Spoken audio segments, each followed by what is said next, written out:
Una vida aprovechada, es que tengo muchos años.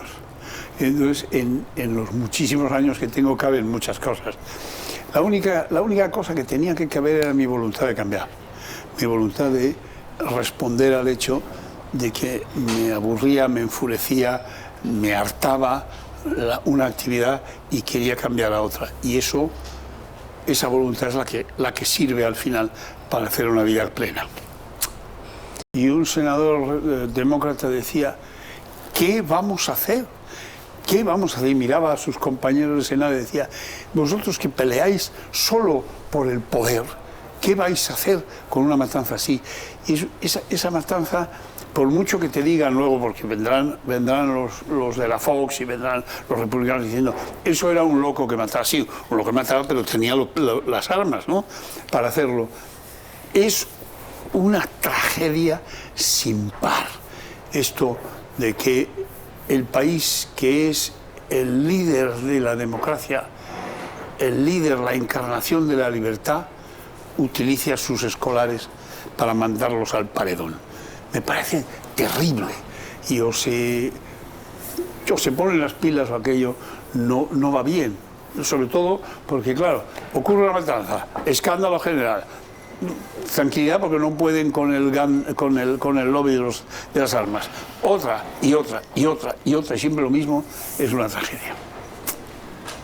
Hay una matanza de estas más veces que días tiene un año, y eso es aterrador. Y como tienen esta enmienda que permite a los americanos llevar y acarrear y tener propiedad de pistolas y armas en general, eso es sacrosanto porque es la libertad. Es sacrosanto el derecho a portar armas, pero no es sacrosanto el derecho a abortar. Mira qué casualidad. Eso no se toca. La sentencia del Supremo de Roe contra Wade es susceptible de cambio, como va a acabar siendo, pero lo de las armas no. Entonces eso es espantoso, No pueden con ello porque el lobby puede mucho, el lobby de las armas puede mucho, y puede además con el retorcimiento de los republicanos en el Congreso, que consiste en que, disimulándose detrás del hecho del sacrosanto derecho, que no es un sacrosanto derecho, es un derecho a defenderse de la tiranía del Estado, que no es lo mismo. Ese sacrosanto derecho lo esconden detrás de la libertad individual del americano y mientras tanto matan a gente. Y eso es terrorífico. Y tienen que hacer, claro, la única posibilidad es un cambio en la geometría del Senado. Y no parece fácil que ocurra. El recuerdo es muy curioso, ¿no? Una autobiografía es una cosa. Entonces, en una autobiografía hay que ser preciso en el recuerdo y en el recuento. En las memorias no, en las memorias las escribes según te van llegando, que es, yo creo, lo que he hecho aquí. Y entonces es una memoria que tiene errores, porque la memoria engaña. Tiene errores porque de repente pues bailas una fecha o te atribuyes una anécdota que no es tuya sino de un amigo tuyo, pero que confundes al cabo del tiempo. Yo creo que esa es la gracia, y espero que haya gente que me diga, no, eso no hiciste tú, eso lo hizo no sé quién. Y tal, bueno, pues será así, es el placer de escribirla, ¿no? Pensando en que al cumplir los 50 años me fui, parecería que yo entonces estaba harto, y no renuncio a la memoria de aquellos años. Yo lo pasé muy bien, trabajé mucho, me divertí, solo que llegó, como decíamos al principio, llegó un momento en que dije, bueno, basta, voy a hacer otra cosa. Tuve la suerte, tuve la fortuna de que Juan Luis Cebrián me dijera, venga, aquí es obvio que te aburres, vente al País y escribe para el País. Cosa que hice y cosa que estuvo muy bien. Pero no reniego de aquellos años de la diplomacia. Me parecen estupendos para ese momento. Igual que me parecen estupendos los siguientes. Esa suerte tengo. El problema de Ucrania, ¿no? De Ucrania. Ese es grave porque arrastra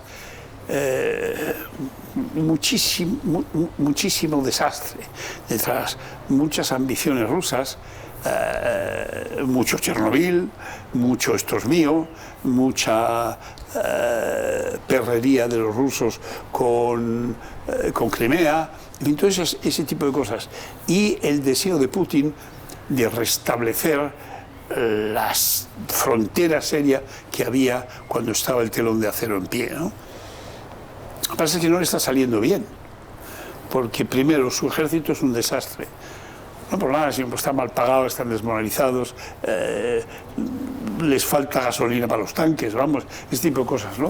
Y ha resultado que los ucranianos están defendiéndose estupendamente con la ayuda del armamento europeo y americano. Bueno,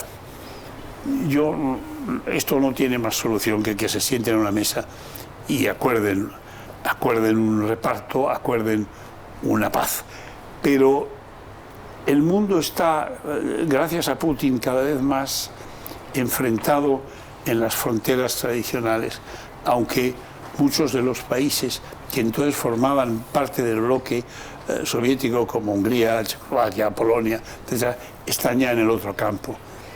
Pero que Putin quiere restablecer, Putin que tiene un país inmenso, poco poblado y no muy rico, pero con sus habitantes, bueno, la renta per cápita de los rusos es menor que la de, bueno, desde luego que la de España, pero es menor que la de muchos países pequeños. Y entonces tiene la necesidad de restablecer su potencia, y para eso tiene el gas y el petróleo. Yo creo que llegarán a cerrarse y que él nunca ejecutará la amenaza de soltar una bomba nuclear, ¿no? Nunca lo hará porque estaría loco. Pero, y además porque le destruirían 3 minutos después. Pero militarmente esto no tiene solución. Las sanciones le están haciendo muchísimo daño y no va a tener más remedio que buscar una salida que no huela a rendición. Yo al irme al país, cambiaba radicalmente de campo ideológico. Yo había pertenecido a una carrera diplomática en la que yo y unos cuantos más éramos el bicho raro, porque éramos rojillos, ¿no? Y en una carrera que era tradicionalmente muy conservadora, liberal se llamaban entonces a sí mismos, pero mentira, era conservadora. Y entonces cambiar y entrar en la redacción del País fue decir, uy, qué bien se respira aquí dentro, ¿no? Ese fue la sensación que yo tuve al entrar ahí. Y durante años, bueno, de todos los años desde entonces, estuve satisfecho porque yo creía en las mismas cosas que creían mis colegas de la escritura. Y encima escribía para el País, y encima escribía editoriales que formaban la opinión de muchísima gente en España. Eso era una de las cosas más deliciosas, era ir a tomarse un café en una cafetería y oír a los tipos que estaban tomando el café al lado comentando con gran seriedad o defendiendo con gran seriedad los puntos de vista que yo había escrito el día antes, ¿no? Eso era un placer impagable. Siempre nos acusaban de que estábamos vendidos, eso lo hacía la ABC o El Mundo, de que estábamos vendidos al gobierno de Felipe González. Y la cantidad de veces que, bueno, tanto Jesús Polanco como Juan Luis Cebrián, como el periódico en sí o como la radio, estuvieron peleados con el gobierno socialista, es incontable. Muchísimas veces se enfadaban, decían que era injusto lo que decíamos de ellos, y no era injusto, era pincharles un poquito porque teníamos que limitar su tendencia a creérselo todo. Es decir, yo aquí soy el que mando, tengo la mayoría absoluta y yo sé lo que... Pues no sabe usted lo que. Eso tiene que tener altibajos y hay que defenderse. Y fue estupendo porque tuve la suerte, yo que no había hecho televisión en mi vida y que no sabía de lo que se trataba ese tubo. ni lo que había detrás. Y entonces había uno, luego con el tiempo uno me dijo, si tú miras ese tubo, piensa que detrás de ese tubo hay una sola persona y háblale a esa persona, ¿no? Y entonces, bueno, fue maravilloso en el sentido de que nos establecimos en un juego que era importantísimo en la estructura social española en ese momento, que era broma, risa, pero mucha seriedad al mismo tiempo. Y fue de tal manera que hubo un momento en que si tú no ibas a Lo Más Plus no eras nadie. No eras nadie. Entonces la gente venía y los grandes popes de Hollywood venían y tenían que pasar por Lo Más Plus. A veces sin comprender muy bien lo que les pasaba, pero se sentaban allí y lo hacían, ¿no? Y claro, eso era impagable. Y además de impagable, para mí era el hecho de que yo tenía oportunidad de conocer a gente que no habría conocido de otra manera. ¿De qué iba yo a conocer a Anthony Hopkins? O yo qué sé, a Shirley MacLaine, o a todos, a Gina Davis. ¿De qué los iba yo a conocer? O incluso a Ana Belén, de la que me hice amiga, o incluso a Joaquín Sabina, del que me hice gran amigo, tanto que cantamos juntos el himno del Atlético de Madrid en los 100 años en el aniversario de los 100 años de su fundación, lo cantamos del brazo, y ese tipo de cosas. No me hubiera pasado de otra manera. No solo porque tenía valor humano, y yo a Iñaki, con todas las tonterías que ha hecho, le tengo mucho cariño. No me ha hecho tonterías igual que su suegro, pero le tengo mucho cariño. Y entonces yo, no solo por eso, sino por el valor periodístico que tenía una entrevista de ese calibre, yo la volvería a hacer encantada de la vida. A lo mejor le preguntaría otras cosas, en vez de cómo se ponía el pañal a un bebé, ¿no? A més, aquelles imatges han fet la volta a Raúl, Fue estupendo, ¿no? Pero a mí me divirtió mucho, y era el valor de tener a Iñaki Urdangarín sentado ahí enfrente, contando cosas, ¿no? Cuando en realidad la Casa del Rey estaba horrorizada de pensar que lo íbamos a sentar allí. Dios del cielo, que va a contar, ¿no? También intenté llevar al entonces príncipe de Asturias al programa, pero ahí la zarzuela dijo, ni hablar, que estaban cuidando mucho. Yo creo que hizo bien el rey Felipe VI en insistir que el rey emérito no durmiera no solo en la zarzuela, no durmiera, punto, en España, en Madrid, e hizo bien que se marchara a las 10 de la noche del mismo lunes.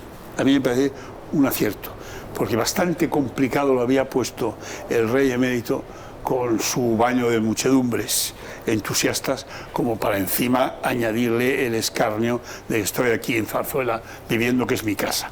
Eso no podía ser, ¿no?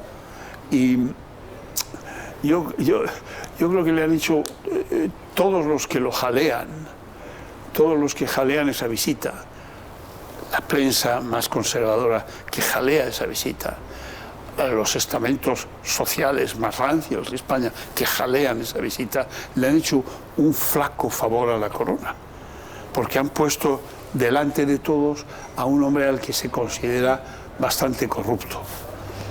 Lo digo con gran sentimiento, porque yo le quiero mucho, pero bueno, ¿qué quieres que te diga? El hecho es que si hubiera venido y hubiera hecho lo que habían acordado, que era una visita discreta, a competir con los barcos y luego volver a competir en el Campeonato Mundial dentro de unos días, etcétera, hubiera estado bien. Pero, amigo, lo convirtió en una especie de entusiasmo popular, una especie de reivindicación de su papel que no correspondía. ¿Cómo lo vivimos entonces? Bueno, yo creo que parecía, durante muchísimos años, pareció que era, bueno, aceptable o incluso condonable el hecho de que hacía frescuras, ¿no? Pero claro, no se conocía el nivel de ese nivel, ¿no? Y entonces, claro, entonces le dábamos mucha menos importancia porque en la balanza estaba el 23F. Y ese 23F era innegable, nos salvó. Su actitud, su control del ejército nos salvó. Entonces, en ese momento, claro, 23F contra alguna aventura rosa no tenía importancia. Yo los oía en campanas, no sabían dónde, pero sobre todo sobre sus aventuras rosas, la prensa las conocía. Y precisamente por esa idea del respeto que merecía este hombre por lo que había hecho por el país, lo callaban. Los problemas de las posibles comisiones, etcétera, los conocían, no los conocían, les sonaban, pero nadie se atrevía a meter el dedo en la llaga, claro, a ver, ¿no? Porque no era suficientemente conocido o suficientemente establecido y por tanto no se hacía, ¿no? Tuvo que saltar más tarde. Sap que hi ha molt de debat sobre aquesta qüestió i de fet el govern ha dit, no, que el rei emèrit ha perdut una oportunitat de demanar disculpes, no? ¿Considera vostè que hauria de demanar aquestes disculpes públiques? Hombre, podría haber explicado, no disculpas, disculpas cada cual pide las que quiere, pero podía haber explicado lo que había pasado, ¿no? Podía haberlo hecho con algo más de humildad, pero esa frase terrible, explicaciones de qué, ponen los pelos de punta, ¿no? ¿Qué quieres que te diga? Podía haber dicho otra cosa. Es uno de los raros placeres de mi existencia, ¿no? Sentarme a escribir, uno de los rarísimos, no raros, no, porque he tenido muchos placeres en mi vida, uno de los más extensos placeres que he tenido en mi vida. Escribir ha sido estupendo. Incluso si hay algún amigo mío que dice que soy muy perezoso a la hora de escribir, cosa que no es cierta. No, 22 libros en X años no está mal, ¿no? Sí, y he escrito novelas de las que estoy contento y novelas que me parecen horribles. Y no diré. Bueno, el otro día alguien me habló de una novela que escribí después del Planeta que se llamaba La venganza, que ocurría aquí en Deià, y yo dije, ¡pum!, así de distinto, pues era malísima. Luego fui a casa, no me acordaba de cómo estaba aquella novela. Fui a casa y empecé a echarle un vistazo y dije, ¿sabes que no está mal? Pues escribí otra más sobre Mallorca, también sobre ella, que era El engaño de Florent, que esa fue divertida, esa era francamente divertida. Ya te digo, buenas y malas, que es lo que hay, ¿no? En la trayectoria de un escritor, de un escritor premiado, no todo es maravilloso. Si todo fuera maravilloso, yo tendría el premio Nobel ahora. Como no todo es maravilloso, no tengo ni el Princesa de Asturias, ¿no? Claro. Fue una desgracia que me sigue doliendo, claro. Hicimos una casa muy respetuosa, muy bonita, construida con todas las bendiciones, y el GOB consiguió tirárnosla. Eso sí, nos la tiraron. Vamos, tuve la inmensa suerte de vendérsela a un alemán que me la compró por la mitad de lo que valía, pero fue esa suerte y le dije, está amenazada de ruina, la van a tirar. Y el alemán me dijo, aquí en esta isla no se tira nada. Bueno, no se tira nada hasta los de la Infanta Pilar y la mía. Y entonces, bueno, pues lo tiraron para que luego la audiencia acabara diciendo que no había sido tirada razonablemente y que no debía haber sido tirada. Bueno, pues es motivo de amargura, ¿qué le voy a hacer? No todo tiene que salir bien en la vida, ¿no? ¿Por qué Mallorca? Pues porque